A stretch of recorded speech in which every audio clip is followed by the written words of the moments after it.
But I just wanted to touch on that real quick, just to make a point that our policies of prohibition are a main reason for the friction that we have between police and community today. That goes back to the anti-Vietnam protests too. Excuse me, I can't see. I was talking a little bit about Richard Nixon earlier in his efforts to Excuse me, I'm trying to film. the silence that group of people. Thank you. So It's comfortable that on the grass. A big You part sit of with me. it. Sit down, it's The comfortable. bottom line is that state and local law enforcement never should have been brought into the federal scheme for enforcing drug policy. As a matter of fact, the federal government, in my opinion, doesn't even have the right to do what they're doing regarding our drug policies. I want to ask you this question. Why is it that back in the 1920s, when we prohibited alcohol sales, that we needed a constitutional amendment? And then, 13 years later, we needed another amendment to end prohibition. Why is that? Because the federal government, that was the only way they could do it. You got to remember, back then we were closer to what the Constitution is all about. You know, we were closer to that. The true meaning of the bill. Personal liberties. Closer to it. That's why they knew that they needed a constitutional amendment.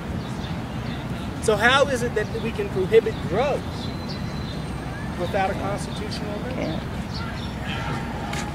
So they go by way of their intercommerce clause. But what that is about is business, state to state and outside of the United States or foreign countries. Why can't the state of Pennsylvania have a marijuana industry within its borders? It can. You can, in my opinion. And that's where the federal government, along with many other issues that you guys are talking about in this movement, are overreaching. They're overreaching. Many people don't know that. So, excuse me. And as we're going through this, I mean, please, I want you guys to ask questions, you know, at the end of this, I want to talk about how we need to link Occupy with ending prohibition and vice versa.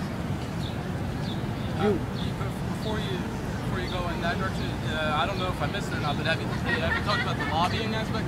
I heard you mention DuPont a little bit earlier, and I was wondering if you could elaborate a little bit more. Yeah, let me talk about that, because actually that's also a good piece with the prison industrial complex, corporate America. That's great, because that's what I was going to ask you about, is the prison industrial complex. So if you could segue into that. Let me start with the lobbying piece through that. Sure, thank you. Prison industrial complex. As I mentioned earlier, the prison population has grown significantly. You got to read Michelle Alexander's book, The New Jim Crow. She really breaks it down for you. It's become a jobs program for rural America. You know what? You need and Maryland's a prime example of this. Most of the penal institutions in Maryland were around the major metropolitan area, Jessup, Maryland, and in Baltimore City. They eventually migrated to the eastern shore of Maryland, the lower eastern shore of Maryland, where they opened up ECI. So now it's a jobs program for one of the poorest parts of Maryland. Okay, so now you can hire correctional officers. You can hire food service workers. You know, you can hire a ton of people. Local business can support that industry. They then go to Western Maryland and open up prisons in Western Maryland. You know, industries were suffering in Western Maryland. We can open up prisons.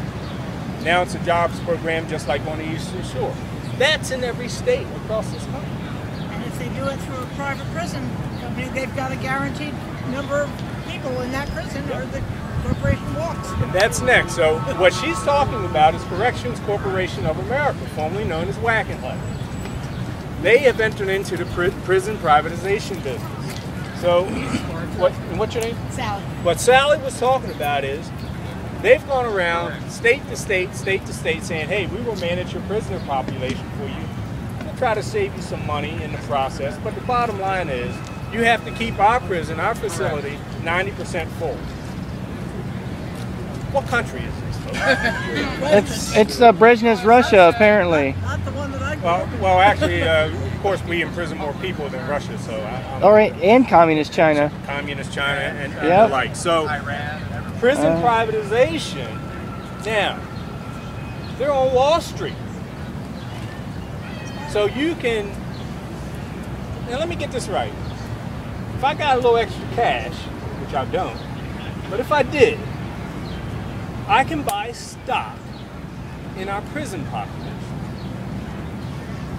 So the more prisoners there are, the more my stock is worth. And so now you're talking about lobbying. You're talking about these big corporations, beginning with prison privatization, that, for the sake of this conversation, that have the money to hire lobbyists to go to DC to make sure that policies are either maintained or crafted in such a way that it benefits their corporation. That's what lobbying is about. Mm-hmm. That's what capitalism, lobbying is about. So that link between corporate America and our policymakers is a bad place to be. But let's talk about some other businesses that benefit from our policies of prohibition. I mentioned the banking industry, because when you've got $320 billion being generated from an illegal business such as prohibition, someone's got to scrub that money clean. And our banks are taking a role in that. You know, 3 years ago, you would, some people might be telling me that, oh, you know, that's just hokey pokey, that's not really happening. Okay, but at least now I can speak to the truth, because Wachovia was already brought up on charges in that very same thing. In Mexico, you know, here in the United States, money laundering obviously is an issue for us, especially, you know, it's involving our banks and whatnot. It is an issue for us. But it's nothing like the issue of money laundering in Mexico. Money laundering, it's permeating 80% of their society in Mexico. And when I say that, I'm talking about business, I'm talking about the banks, I'm talking about politicians. And it creates another very dangerous place for them and their families. So it just takes on a completely different picture in our Central American countries. What other corporations are benefiting from the war on drugs? Well, why is it that we can't have a cannabis? Now, I'm not talking about the psychoactive part. I'm not talking about THC. I'm talking about the cannabis, industrial cannabis, that you probably have to smoke this whole field to get a buzz. Why is it that we can't have a cannabis industry? I know. Anybody? I know. The synthetic fibers industry was in competition during the World War II production era with hemp fiber, because hemp is the strongest industrial fiber that we can find in nature, aside from maybe the dragline silk or the golden orb spider, but you can't make spiders play well with others. So basically, hemp was in competition with these big companies that wanted the contracts to produce that stuff after World War II, or during World War II, I should say. Thank you very much.